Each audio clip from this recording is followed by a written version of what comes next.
According to a Fidelity investment survey, 1/3 of Americans will make a money resolution for the new year.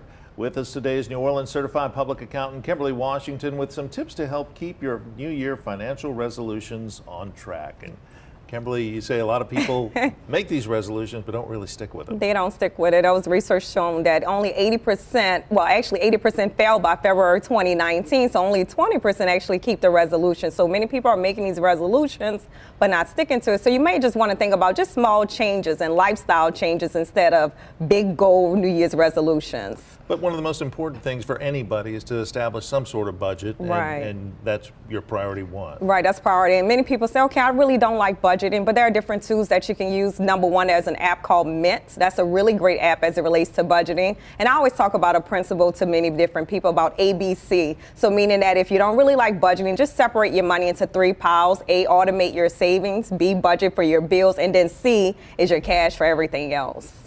And then everybody wants to build up their assets. What are some good New Year's resolutions to try and help people do that? Right, just save a little. I like to always say that no one deserves your money better than you. So if you're paying all these different bills, find a different way that you can save. And it doesn't have to be a large amount. It could be a small amount. But the key is consistency. So consistency is the key. So set up an automated draft coming from your bank account and put some money away as it relates to saving. But remember, it doesn't have to be a large amount.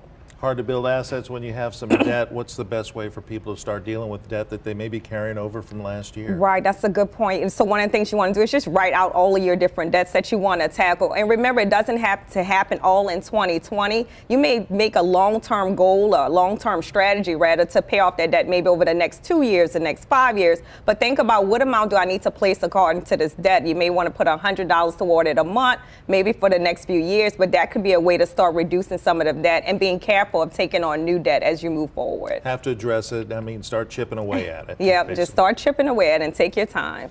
And then you say create a power goal. What do you mean by that? So when I say a power goal, think about that one thing that you want to focus on this year, whatever it could be, something that you want to do different, better. And remember, think about making that goal as it relates to making small changes. So it doesn't have to be something so overwhelming, but create that lifestyle goal or that change as it relates to your finances and start thinking about that today.